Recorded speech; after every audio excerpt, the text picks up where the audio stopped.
it showed people that I could get the job done, whatever the job was. And that gave me an opportunity to go for it. Pour into it. Who am I to take my own personal opinion and somehow insert it into a policy position that affects also millions? an ecosystem of people around me who have made like my trajectory possible. The marriage about yourself, you all get feeling. Because you don't know nothing. I'm still a firm believer on finding out how people learn. I had a lot of fear. I can't believe you did this to me. And I'm like, wait a minute, what did I People do? don't always know how to deal with disability. Hey, it's Melissa. Leaders have figured out how to lead through the dismantling. Mom and dad have been married 40, 50 years, but they don't spend quality time What together. this time and space is for us to build. But until you physically experienced it and were immersed in it, then that's when you felt something different. No, thank you. I know. Say that people don't reach out. Just because they'll reach out doesn't mean your expectation. You're still in air. No one can take that away from you. But we have the opportunity to own that. And that can change absolutely everything for our lives. Finding the balance between excellence and perfection, I think, is one lesson. Welcome to Leadership Live, Season 5. Hello, everybody. I am so excited to welcome you to Leadership Live on this day, at this moment, whenever you're watching. I hope that you are having the most amazing day today. I know I am, because I get to be here with you. I am Dr. Renita L. Webb, leadership strategist, and all that means is that I love to work with growing and aspiring leaders to become more authentic in their leadership, to empower their fellowship, and at the end of the day, have a greater impact on the world. I am also the authoress, because I like the way that sounds. Have you ever given yourself a title and you made it sound real good? I like the way that sounds. I'm the authoress of Stepmom, Trials, Tribulations, and Triumphs, editions 1 and 2. And that whole story came out from the journey of my life. I am a wife and a mother of 4. I birthed 2 children and I own 2 children. And I say I own them because I have fed them for a very long time. And that whole journey of us becoming a family merited a book, honey, a whole book. Yes, if you live in any type of family, if you've ever brought people together, joined anybody together, honey, you know about blending. And blending families and blending people is a journey. So Stepmom tells that story. I also have the Perfect Children of All Ages book, While You Are Sleeping, as well as my latest book, The Case of the Unlikely Leader, The Real Cost to Be a Boss. It's all about soft skills making a hard impact. And that's not just a book, it's a workbook, honey. It will work you out, and it is the work that needs to be done. I am also the founder and visionary of The Refining Life, a 501c3 nonprofit organization whose mission is to provide you with experiences to have your mindset shifted so that you can lead a more positive and productive life. And in all of that, I am a performer, I am a coach, I am a mentor, I am a mentee, I am a minister, and I am here for you. I produce shows like this one, as well as my other podcast, Room for Refinement Radio, and all of the wonderful programming that we do with The Refining Life. But here today, we are here for Leadership Live, and it's Leadership Live with Dr. Renita and friends. So today, I am happy to introduce you to another one of my friends, and she is fabulous and amazing. Ladies and gentlemen, Steph Lilly Smith. Hello. Look at the way the crowd goes wild. It doesn't matter what's on. They just get excited. I know I do. I'm so happy to see you and to be with you today. Thank you for having me. Oh, absolutely. Stephanie and I go way, way, way back. We talk about 20 Way plus back. years in the game. Yeah. Friendship, of putting in work, of love, of laughter, of song, of dance, all the things. Mm-hmm. We go back, but I am happy to bring her to you today. And Stephanie, just take a moment and tell the people who you are. Sure. Hello, everyone. My name is Stephanie Lilly Smith, as Renita so lovingly said. I hail from Durham, North Carolina. I am the CEO and co-founder of Creatricity, which is a directory for embedded media and entertainment professionals. We also ground our directory with events that support our our members with resources and just fellowship and the ability to be together in community. I am a TV and live events producer. I've produced things for Shirley Ralph. If there are any avid elementary fans out there, I've also produced the HBCU college tour for the cast of A Different World. So that's one of my favorite shows. I want to invite you guys, but it's been one of the biggest joys of my life over the last year to kind of shepherd that wonderful program. So that's a little bit about me, and I'm so excited to join my dear friend Renita today here on Leadership Live. Want to hear more from Dr. Renita?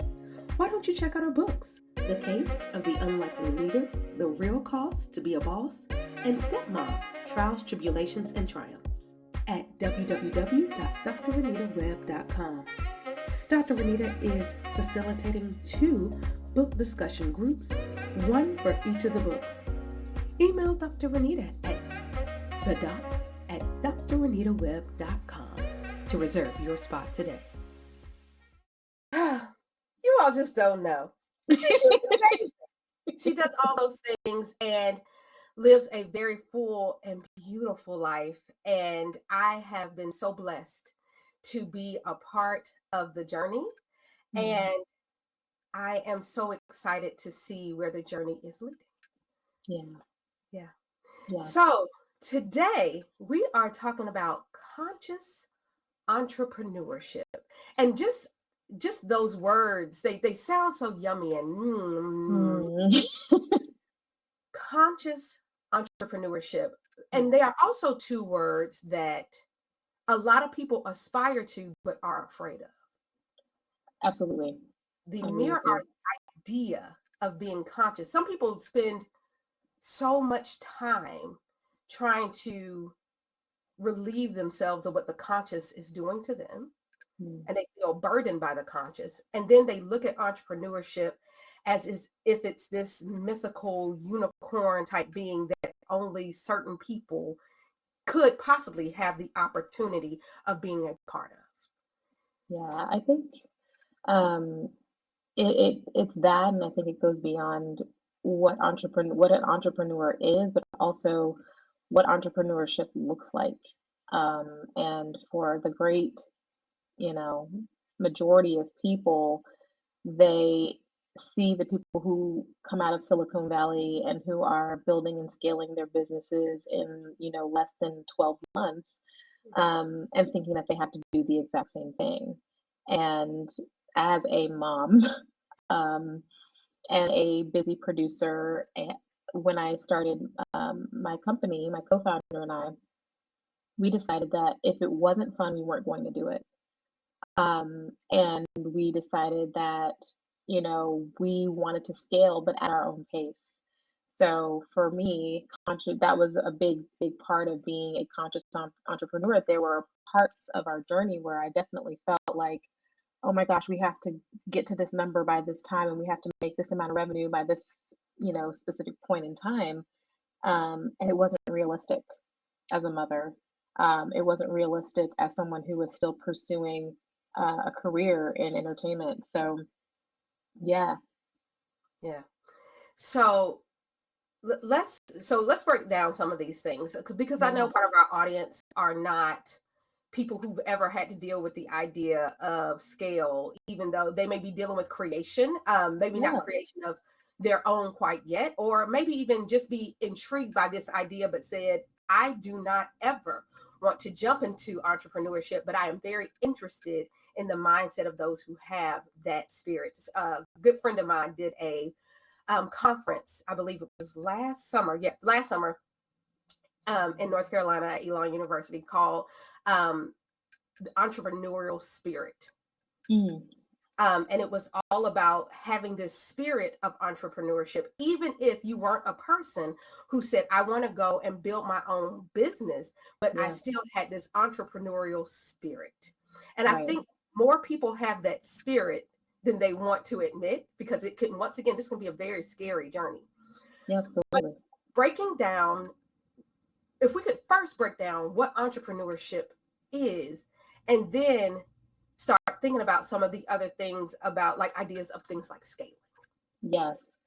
Well, I think that entrepreneurship is or being an entrepreneur is basically wanting to be in charge of your life. Um, I don't think it has to be any more complex than that. It's somebody who is a self-starter, somebody who has ideas, because I feel like anyone in any industry is a creative in their own right. And so if you are, let's say, a business analyst, you are very creative with looking at numbers and figures and figuring out how, we're going to get from point A to point B. Just as much as a producer is going to, get a creative brief and look at how, this client is saying, hey, I want to produce this big event, and you're going to take them from point A to point B. You're looking at a different set of information, but you're still doing the same type of work. So with entrepreneurship, I feel like it's everyone, like you're saying, has a measure of this kind of entrepreneurial spirit, this kind of gumption that we have to just go for it. I think you have to have go for it if you are an entrepreneur. I think you have to have go for it if you are, in any other business realm or niche. And that kind of go getter. You think about people who are athletes, and they are some of our greatest entrepreneurs now as well. However, on the technical side, they have to be go-getters. They have to be hard workers. They have to have discipline. Okay, we're gonna stop right there, because discipline is something that we try to teach our children. Our parents try to instill in us. And when you become an entrepreneur, but when you're in the business world in general, those of us who are the most successful are the most disciplined in our daily routines, in the way that we approach the work, in the way that we collaborate with others. We have systems that are put in place. Listen, systems are another thing that really help, undergird an entrepreneur as well. So yeah, that's just like the tip of the iceberg, I think. Yeah, and I think I love that you brought the phrase "go for it" into the realm of both verb and noun. Yes. You have to go for it as a verb, the action of going for it, but you have to have some internal go for it, the noun. It has to be you. And if you don't have that, and I mean, because that is, I think go for it is paired with confidence. Absolutely. I'm confident that I can do it. And because I'm confident that I can do it, I'm going to do it. So my go for it is activated. Yes, and that's where your discipline comes in, because if I'm going to go for it, then I have to have the discipline to follow through with the actions it's going to take me to get what I want to get. Absolutely. And breaking through the barriers of doubt, of fear, of it didn't work before, so how's it going to work now? Yeah. That go for it, that little piece of your hard drive. Yeah. It is so powerful. It is. I've witnessed this in you as a mom, with Rain, and just, the way that you have nurtured her go for it, and given her the ability and the tools that she needs to go for it every time, and to remain disciplined, and to do the things that she needs to do to get the wins. So you're training an amazing small entrepreneur right now, and you're showing her just how strong that you are and have been and continue to be, and that there's no taking no. There's no taking no. Like we're not taking no. If it's no today, that means this is not the opportunity, but because what's for you is never going to miss you. Absolutely. Hello, I am Dr. Renita L. Webb. We're ready to not only be poured into, but to also pour out today. Yeah. Our best, our very best, to be on time. Hello, somebody help me say on time. I had a moment where you had something that was given to you that you thought was your gift, and you found out it was for everybody. And I remember Sister Vanessa went with her friends to Baltimore to see the wretch. At that time, I didn't know what the wretch was. I didn't know what wretch meant, but I knew she shouldn't have been there. How to have those feelings and to crank up those emotions within you to say, oh, that really wasn't right. I didn't better in my car than I do in my shower, but now let me tell you, the only thing better in my car would have just be in the car. Unless my jam comes on, then I don't care who's in the car. We're going to take them off for you. And okay, so let's take this moment. One, Yeah. if people had not ever known the power of having the right people around you, this is an example. Okay, everybody hear this. Stephanie and I have been friends for well over 20 years now. And I can't believe that. I know. I still feel like it feels like yesterday. It feels like we are 20, but we're not. Yeah. But we've been friends for over 20 years. And over that 20 years, we have been through so much. We've been together, we've been apart, and apart meaning physically, never in the heart. Yeah. But to be able to continue to share life with a person over that amount of time is invaluable. Yeah. So having the right people around you, because having the right people around you, they will, if your go for it is losing gas, I promise you they will refuel you. I'm going to pour gasoline on that shit. Hello. The fire will never go out. Yeah. And not only does she fuel my go for it, she fuels me, and sometimes directly and or indirectly, because we had the amazing opportunity for Stephanie to connect with my daughter last year. They did an interview together, and she fueled her go for it in that interview. And by continuing to stay aware of one another and what we're doing, what our families are doing, our wonderful husbands, our children, we are able to become indirect and or direct, depending on the moment, fuelers of their go for it. And that is all the power of village. Yeah. That 1,000%. is the power of village. And that's conscious entrepreneurship as well. Keeping your circle right. Keeping your circle right, but also like the power of collaboration. And you know, the famous saying, it takes a village to raise a child. It takes a village to raise a business as well. And can you repeat that for the people in the back though? Yes, it takes a village to raise a business. And when you are an entrepreneur, it can feel very, very lonely. And as a conscious entrepreneur, reaching across horizontally to your sisters, your friends, your brothers, your mentors, all of those things, like all of those things are resources that I think the typical entrepreneur doesn't always remember. They'll get to the point of burnout and be like, what do I do? I have this mentor, but I'm not feeling settled. I'm not feeling like I am able to connect with my partner. I'm not feeling like my kids are getting nurtured in the way that they need to be nurtured. I don't have the time. But you get to make time. Right. Your journey, your path as an entrepreneur gets to look any way you want it. And the way that I set it up is that my time is my own. My calendar looks exactly the way I want it to look every single week. I get to spend time with my son and my husband every single night. We sit down to the table to eat. You know, my working hours are what I set them to be. And I feel like any entrepreneur, even when they're trying to build and scale a company, can do this.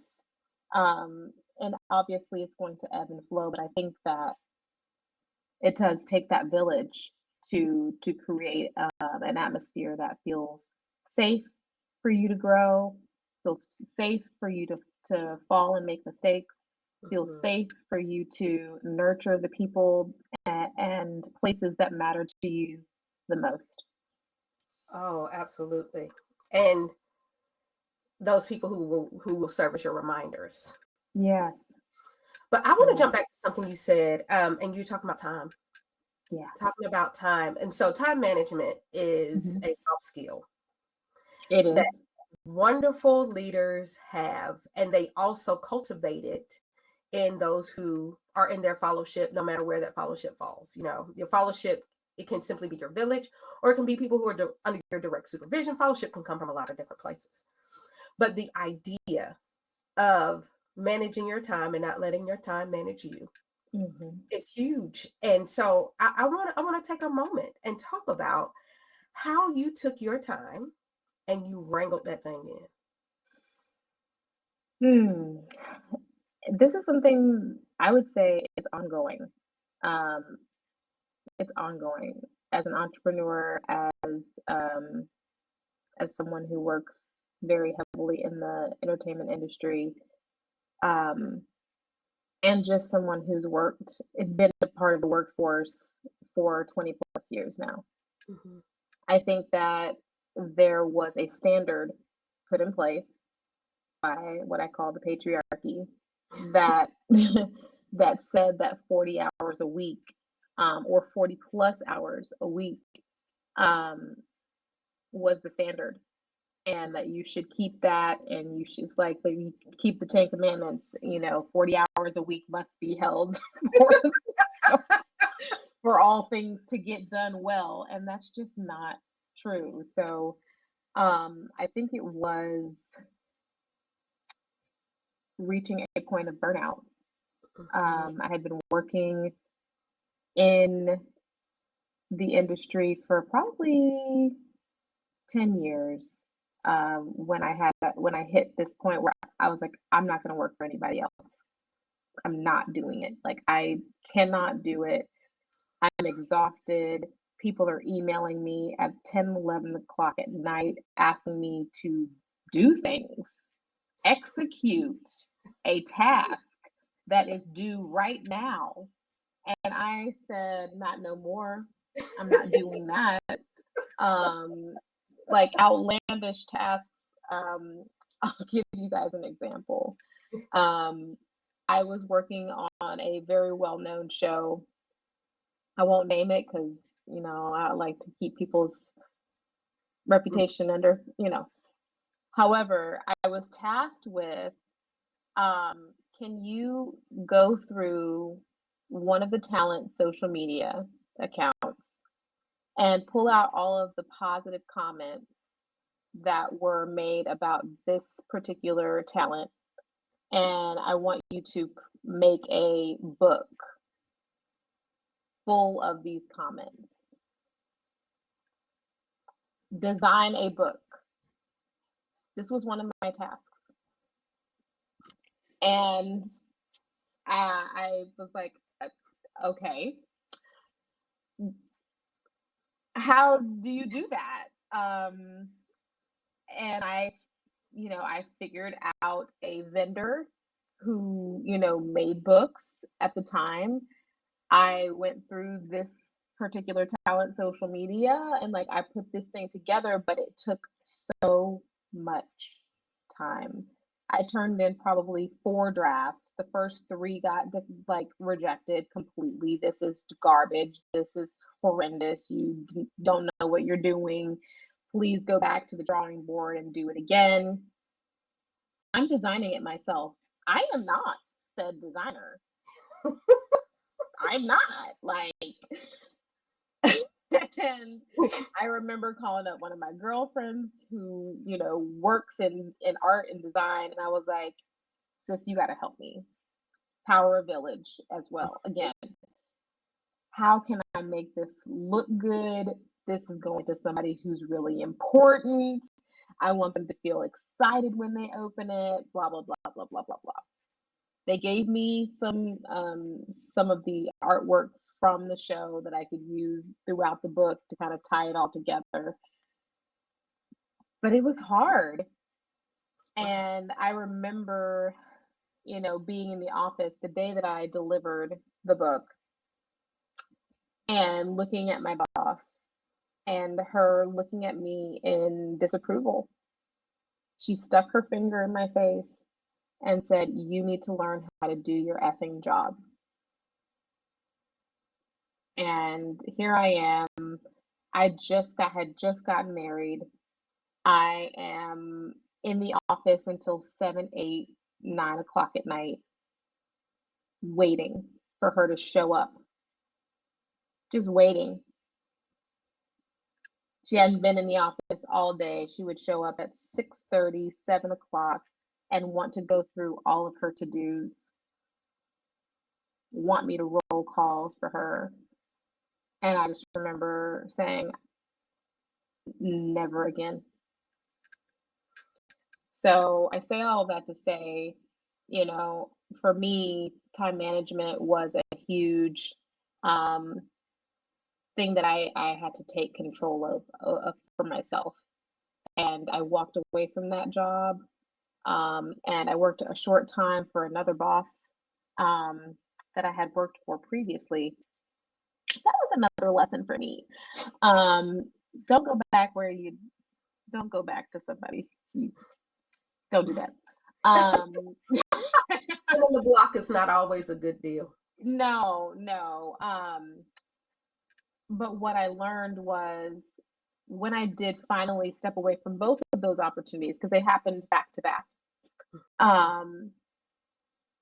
Spirit just opened up an opportunity for me to meet my co-founder at Creatricity, Cassandra Freeman. And literally, I was in New York with my husband, just taking some time away after all of that had happened. And Kathy calls me up and she's like, what are you doing? Actually, she calls my husband and she's like, where is your wife? This sounds like her. Like I can hear this. Yeah, she's like, where's your wife? Like I need to speak to her. And at this point, Cassie and I had only met one time at my brother-in-law's wedding. We had very, very small conversation, you know, not longer than 5-10 minutes max. And he was like, actually, she's here in the city. And we met up and we did our very first event together with Black actresses.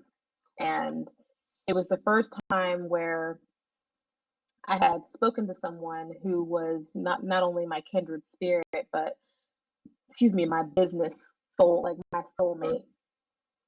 And we literally just sat and had lunch, and the ideas just started pouring in, and it was whatever time you want to do, whatever works for you, Steph. Like, yep, let's talk. And we talked every single day. And those time blocks that we spent, you know, maybe an hour here, 2 hours there, never felt like work. And so in managing your time, you know, even if you're spending 2 or 3 hours of a block doing focused work, which is my favorite type of, you know, way to work. It's one of my favorite workflows is 2-3 hours solid workflow. That's it. I might get some to-do, you know, I have a to-do list and I'll like hit those things off. But if I'm sitting at my desk 2 to 3 hours a day max, I get up, I go eat, I come back, I might spend another hour, but I'm not like tied here. And that for me is solid time management. It's going to look different for everyone else, but whatever you do within those time, I'd love for it not to feel like work. Yes. In every way, yes.